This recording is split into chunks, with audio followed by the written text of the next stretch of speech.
Kareem is an assistant professor at Tufts University and author of the forthcoming book Style, Accenting Gay Indian Nightlife. He is currently working on a new book titled Auntologies, Queer Aesthetics and South Asian Studies, and he performs as Drag Auntie Lahore, Rajasthan. We're super excited to have you, Kareem. Very, very excited to be here. And as an auntie, I want to say that you're all such incredible organizers. You have had very good auntying from Parmeshahani, I think.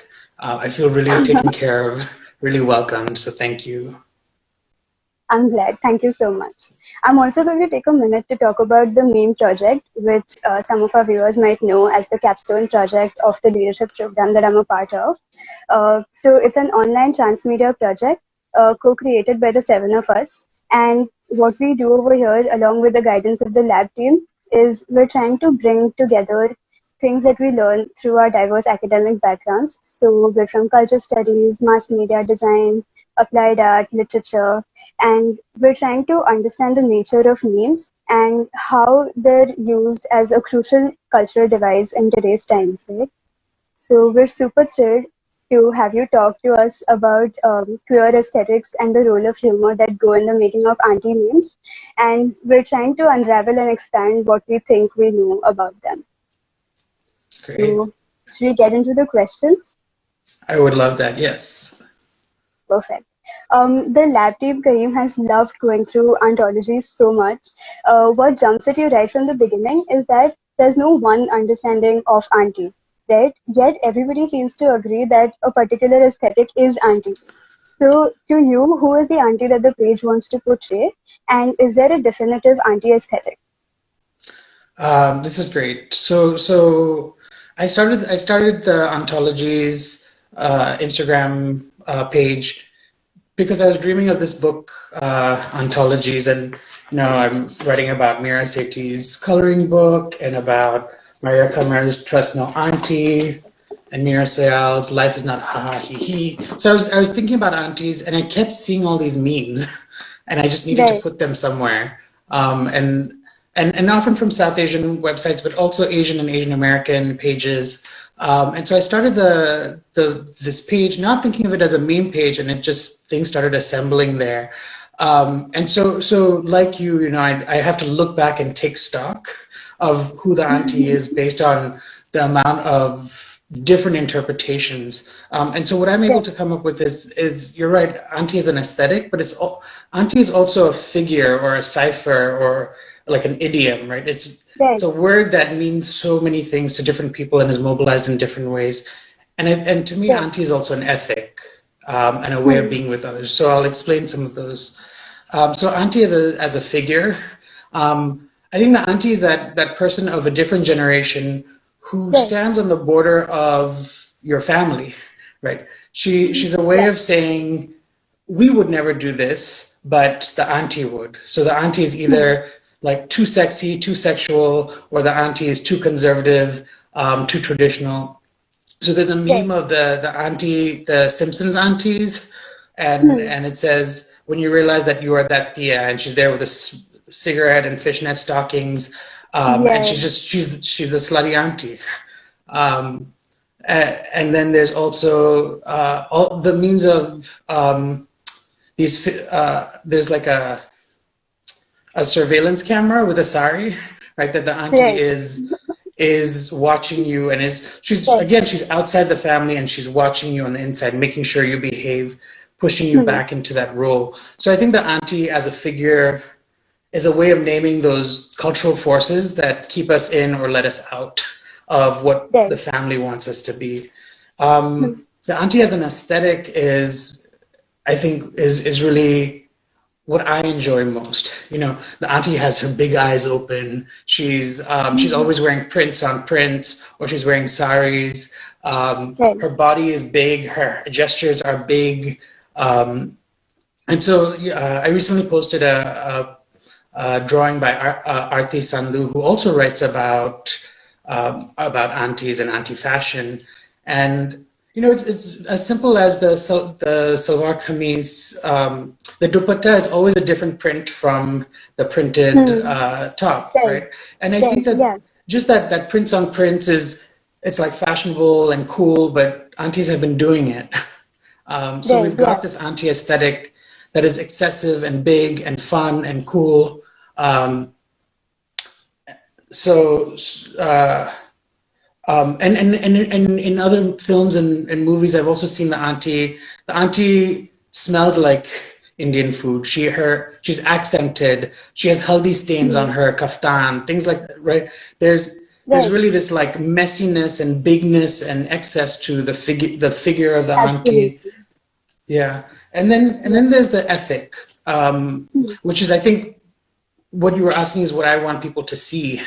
Um, And when I started posting these memes, a lot of them were really mean to aunties. mm, Um, they're, or because they're using the auntie as that negative cipher. right, Um, yeah. they and I think of myself as an auntie. I was like, I don't. This is not the image I for myself as an auntie. Mm, So mm, there's one a meme that says, if brown girls, you're a 10 out of 10. Don't let any auntie tell you otherwise.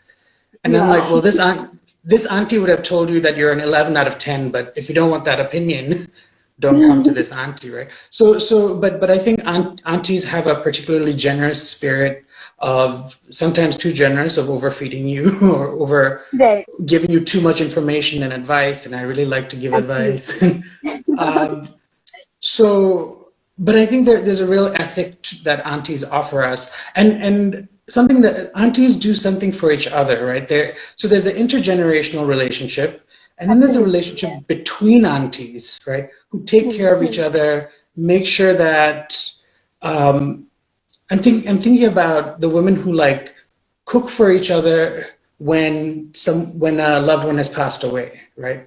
It's the right, women right. who come in and take care of other people's families when Absolutely. crisis happens, right? So there's that lateral approach to care Mm, that aunties do that I think gets really written off by the intergenerational conversation about aunties. So aunties are a mm. figure, aunties are an aesthetic, aunties are an ethic. Is what I'm able to glean and how I want to intervene through the meme cage. Absolutely. That makes so much sense, especially the ethic part where you said about lateral caring. Absolutely. Great. All right. My second question to you is with respect to notes on camp, where Susan Sontag calls camp a private code, right? A badge of identity among small urban cliques. Further, in your essay, Anti Fever, you write about how camp, as the West understands it, is what most people who've been around Indian aunties' performances understand as Indian classical abhinay, right? So when you see the popularity of auntie names, is it safe to say that camp is a widely auntie-led movement? I love this very very much. So for some context for those who haven't read Anti Fever, when I do drag, I'm doing like my street baby face, like or my Rekha, Right. that right. I'm doing these Yeah. faces, and people will be like, "Wow, you're so good at camp!" Like it's so Bridget Bardot and it's so Joan Collins, and I'm like, that's not where I learned to make these faces. It's my Hmm. aunties who were performing as Ravina Tandon and performing as Sri Devi and Madhuri in the temple in Right. Ghana where I grew up that I learned how that this is how you dance with your face, right? But Hmm. Hmm. in queer spaces, that's read as camp, and there's a conversation really about how um, camp is a white gay male aesthetic. Those Right. urban Right. cliques that but last year, the Met Gala in New York, its theme was camp, and Lena Waithe wore a pinstripe suit that Hmm. had on the back, camp was invented by black drag queens invented camp, right? Hmm. And in doing so, I think she was naming the aunties Hmm. that really gave not just her but the world an aesthetic that is over the top and big. Those faces, that kind of Yeah. bigness that Abhinaya is, right? That excess performance Hmm. that I think we see as camp. So I think thinking about the genealogies of which we perform queerness, that we perform for the world, we give people pleasure, we give people Yeah. humor, you know, Right. I think we have a lot to credit.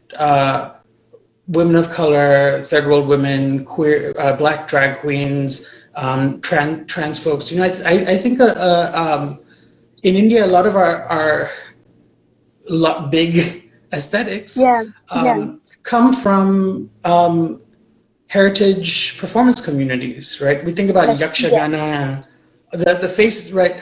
Um, yeah, and these are marginalized um, uh, scheduled caste communities whose livelihoods are currently at stake. And and I think we forget that aesthetics have multiple genealogies. It's not just the white woman, right?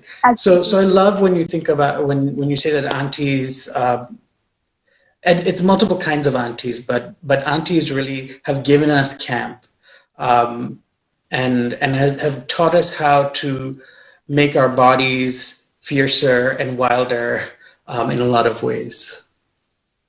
Perfect. It was so good to know how we need to acknowledge where this comes from and where we've derived this from. Super. Uh, Kareem, my next question to you is about your thoughts on stereotypes. Basically, through the page, we realized that they're really fun to queer because that's what essentially draws us to memes as well, right? A queering of the status quo. But how do you decide when to lean into a stereotype and when to do away with it? It's a hard question. Um, So what comes to mind when you ask that is, I think it was last year when an in India a woman told a group of younger women, or told one of them at a restaurant, and then the women followed her to the through the mall. But she told them, wearing those kinds of clothes, you deserve to get raped, or you're going to get raped. And the response, the internet response to this encounter that was filmed was hashtag Auntie G apologize. Hmm. Um, and I'm not. and something that, inside of that word auntie is also a naming of this woman's body weight, her Hmm. accent, her lack of fashionability compared to these younger women, right? Right. Um, Right. and so yeah, she absolutely should not have said that. But I think in labeling her an auntie, right, they Hmm. were calling forth all those stereotypes that she embodied, right? And that is a Right. Right. problem. That the auntie carries this weight of all this negative meaning. Hmm. And so why Hmm. would we want to lean into that? Um, but one of the things that can we embody the aesthetic without that politic, right? Can I Hmm. wear the ugly printed shirt, and can I be fat and Hmm. older and not Hmm. necessarily be conservative? Hmm. Right. So I think that the stereotype, if we think of the stereotype as an aesthetic, Hmm. um, then it's lovely to be inside of. But if the stereotype is so laden with the political, I think that saying the auntie is the traditional one. The auntie is the one who will scold you, and all of those. The auntie is the one who thinks you deserve harassment.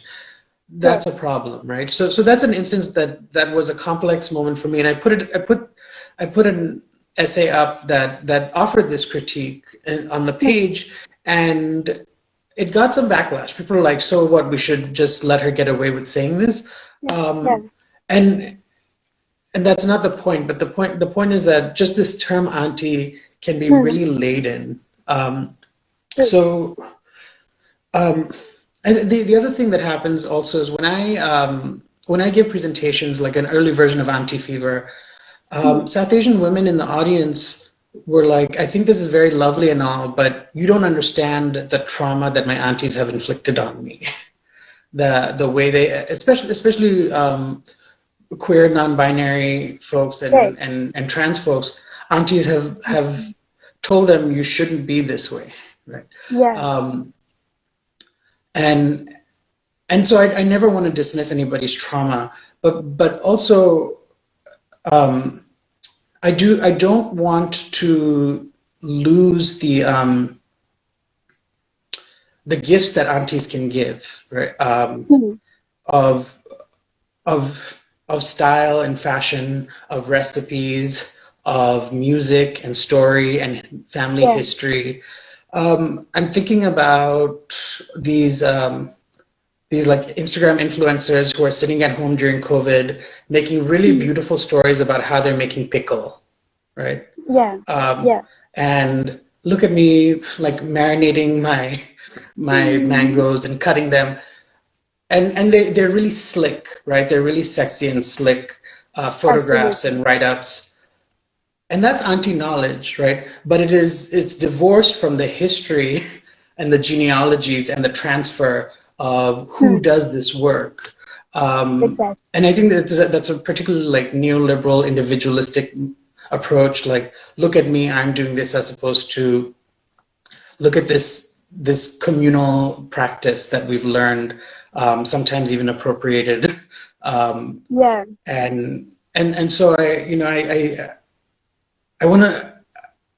I lean into the anti-aesthetic as a way of not forgetting histories, as a way of, or the anti-figure even, as a way of not forgetting histories, as a way of saying the cool things I do come from somewhere. The wearing too much jewelry, right, is like a thing that I really like. I learned I'm allowed to own these things and wear them Absolutely. from my aunties, right? It's not just like I'm fashionable. Yeah. Yeah. Yeah. So those are ways I think about stereotypes. The other thing I'll say also is that I learned a lot from Jose Esteban Munoz, who's a queer theorist and who wrote a book called Disidentifications. And in Disidentifications, he says, identity is a trap, Right. but identity is also an aesthetic. It's a set of performances, right? And so we can use the aesthetic in ways that mitigate the violence of identity performance and do new things with it. So by me leaning into auntie as a professor or as a drag queen is a way of retooling what the young people I interact with think of as auntie. Hmm. Hmm. That makes a lot of sense with respect to the whole part about identity being a trap. I mean, it's so important for it to be dynamic, right? And for all of us to Yeah. be accepting of that. Right. Kareem, my another question that I thought we could get into this chat is, although this chat is about ontology, we could also talk about uncle names for a second, right? Because Indian uncles have a very distinct quality. They're conservative, they're crabby, they're stubborn, sometimes they're outright creepy. And what they delight in is morning walks. So this study saw several aunties, like the government auntie, the prayer auntie, chai pillow auntie, and auntie ki ghatti. So all of these names were a range of interpretations of aunties. I wanted to know what you think sets these interpretations aside from an uncle name, like All from a right. set. So I'm going to talk about maybe other media before I get to memes. Hmm. But if you think about if you think about desi porn, Hmm. the pornography, the auntie is a major figure of desire, right? From Savita Bhabhi to Hmm. all these actually Instagram accounts like Auntie Ki Vine that have Yeah. all these busty women in saris taking off their bras, and the auntie is super fetishized. But if you go on something like Grindr or Planet Romeo, which are Hmm. gay networking sites, you'll see a lot of posts of gay men saying no uncles. Oh. And there's like a niche uncle porn, Indian uncle porn on Twitter, that's homemade, that isn't sort of mainstream. But there is this like disgust towards the uncle, and some of it I think there are a lot of ways to think about it. I didn't really think about uncle memes a lot. The only one Hmm. I've posted on that page is of an older black musician wearing a full velvet jumpsuit to a formal Beautiful. event, and people are Huh. like, "What is this uncle behavior?" Um, and it was a very lovely article thinking about the sort of style of black uncles.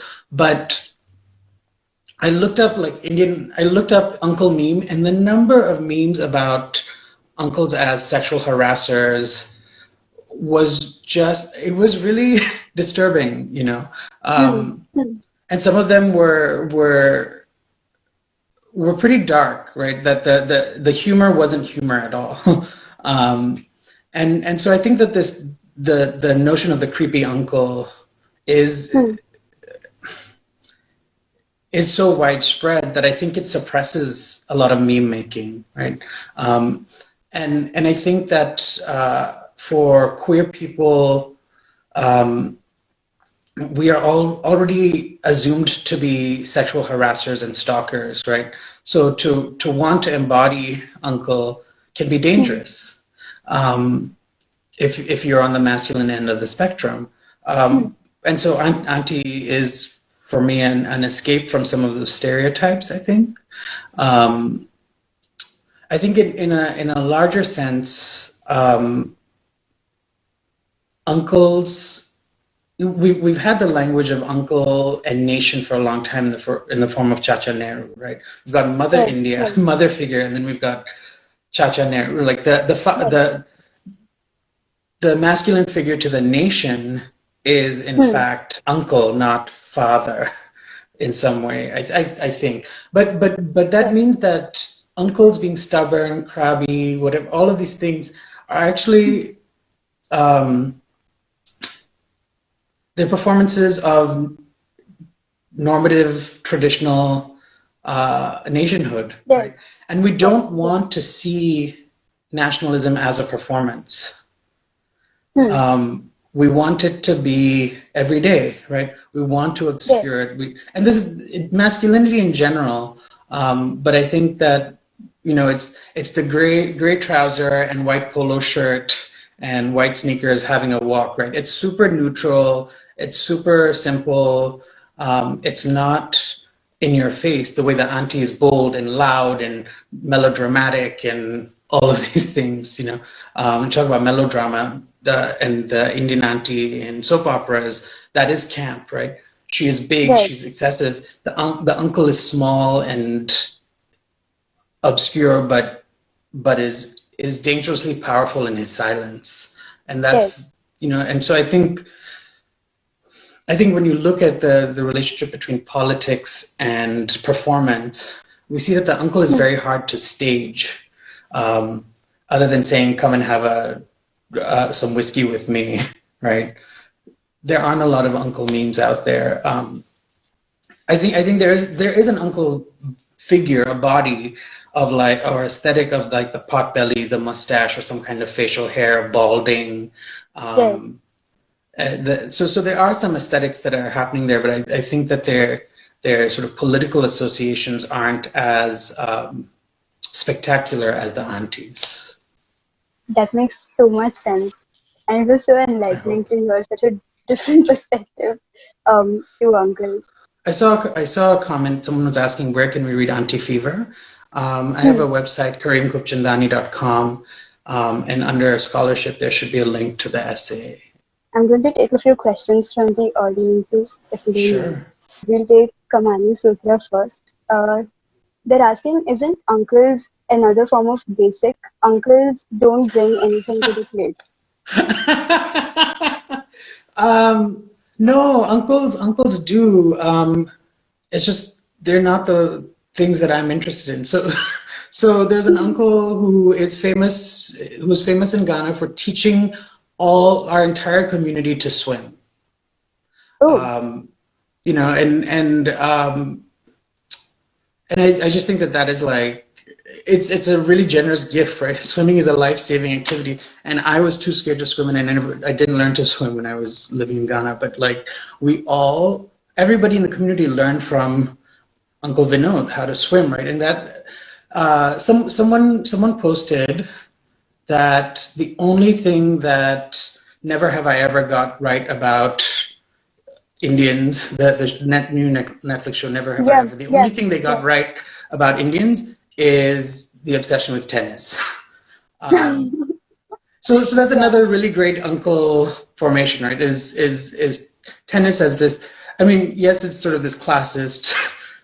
You do it at the gymkhana sport, and I get Hmm, that, but hmm, it's I think that uncles do have these like gifts to share that sports is lovely and fun and is something that they offer. So I don't think uncles are completely basic. Um, and I think actually, if anybody is watching the show Family Karma, there's one uncle on there, Monica's dad, Raj, who is just hmm. so lovely and sweet and supportive. Um, and and yeah, I just actually and in some ways he's an auntie and an uncle at the same time. I don't know if anybody's watching what they think about that, but I wouldn't discard the uncle completely. Um, yeah, I think there yeah I have lots of uncle memories to share suddenly coming back, but I wouldn't discard the uncle as just basic. Absolutely. Okay, cool. I'm going to check out Family Karma now. Okay, I'm going on to our next question. It's by my co-fellow Lakshmi. She's asking if uncles and aunties are then codified binaries. Can these codes be bent if not broken? Can you ask it again? Are uncles and aunties codified binaries? Can these codes be bent if not broken? Um, I that's a great question, and I think there's there's uncles who do auntie work, right? Hmm, There's uncles who hmm, have auntie aesthetics, hmm, and I think I'm one, right? My nephews call me uncle or mamu or any of those things, but they're also like, but why are you wearing nail polish? Why do you right, have a Hello Kitty wallet, right? And hmm, so there are ways that I'm breaking the expectations of what I'm supposed to be doing as an uncle, hmm, um, and it's confusing to them, hmm. um, Right. but I think it's also it's important work, right? And I think actually uncles and aunties should be working hard to break the expectations of that Hmm, binary. Like hmm. it's all our responsibility to be interrupting those expectations. Yeah. I remember when I was a kid, I had an uncle who would wear nail polish on just one thumb, and I was always, yeah, I was always in awe of that. However, I never asked him. Now I know. All right. We have one more question. Uh, Auntie stereotypes are also pretty fat phobic, aren't they? The auntie aesthetic reveals a lot of these biases about bodies too. The voluptuous boobs, the broad hips and thighs. This is from Biconic. That is great. So I think auntie porn is in some ways glorifying and celebrating fatness. And again, and this is where I think the figure of the auntie becomes interesting because she's outside the family, right? Hmm. Um, Hmm. so we can desire her in the improper way, right? If our desires are for the big fat body, and that is Hmm. not supposed to be a proper way of desiring, if she's outside the family, right? If Right. she's auntie, we can like Right. that. Hmm. So there is phobia to even that kind of desire. Hmm. But yeah, I mean, I think that when I was talking about that Auntie G apologized, right? I think there was definitely fat phobia in that Hmm. these like light-skinned English-speaking young women Right. were coming for a short, fat, unstylish auntie Hmm. figure, right? So I think there is fat phobia, but I also think in some of the in a lot of the anti drawings and cartoons like Mira Sethi's or Auntie Hmm. Sandhu's, you're seeing Hmm. you're seeing fat bodies really being celebrated for their Hmm. stylishness, for their sexiness. Hmm. You're also in something like the Instagram account Auntology, you're also seeing a nostalgia. They're usually pictures people send in of their aunties, and there you're seeing a lot of thinner bodies Yes.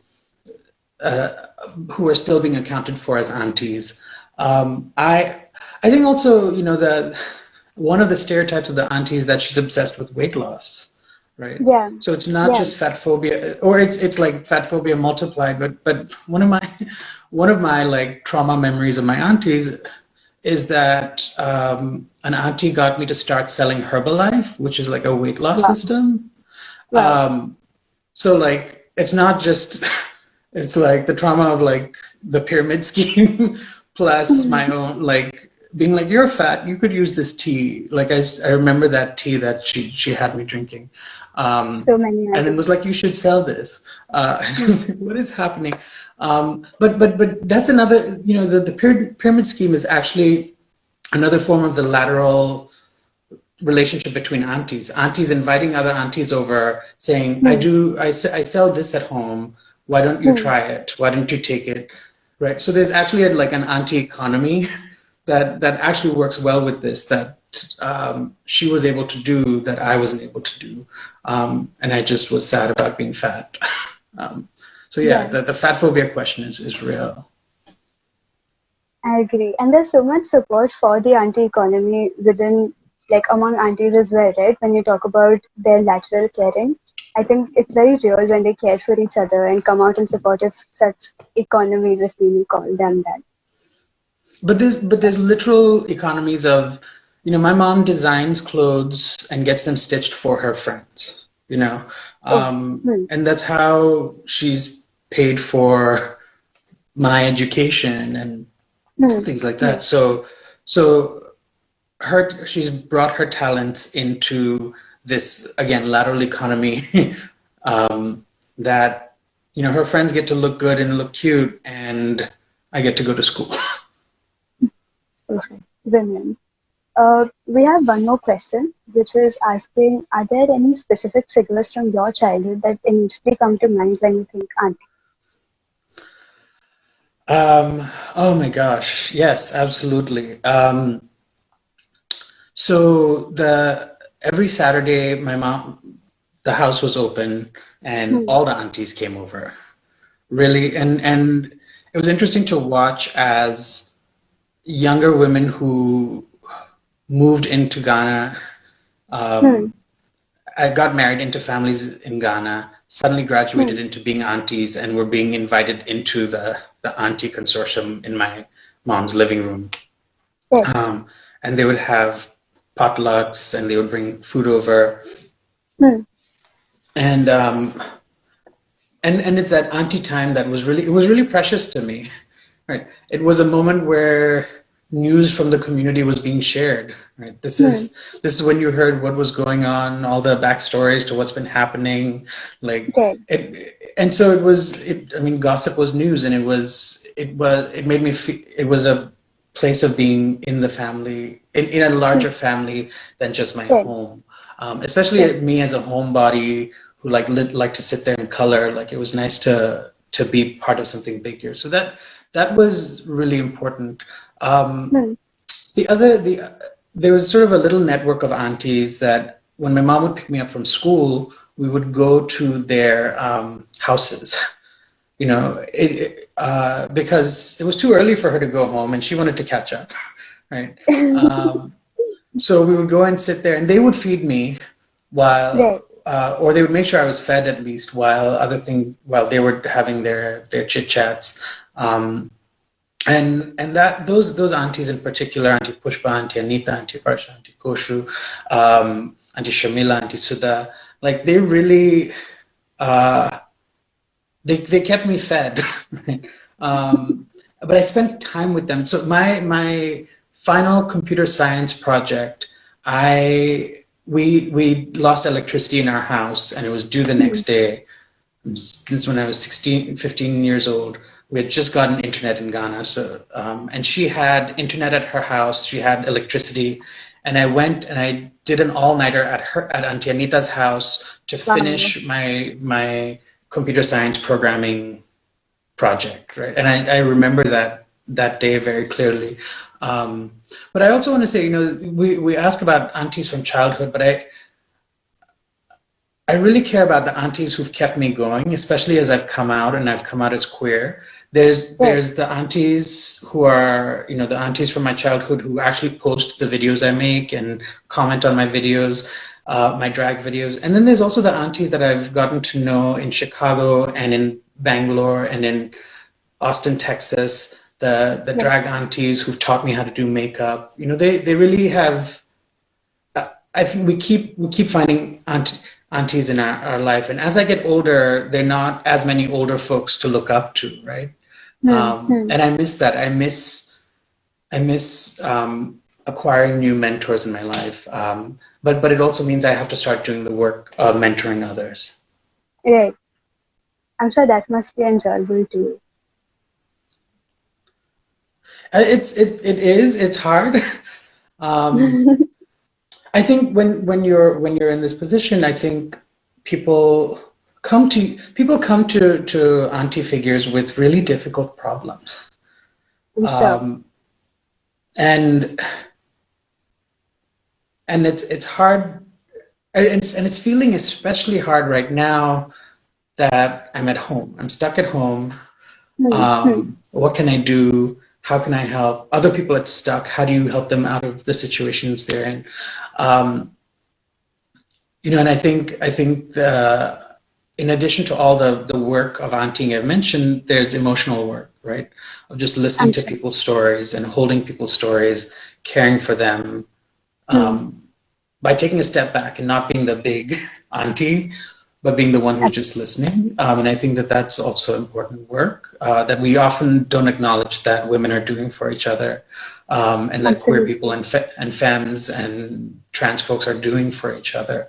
But it is enjoyable work, but it's hard.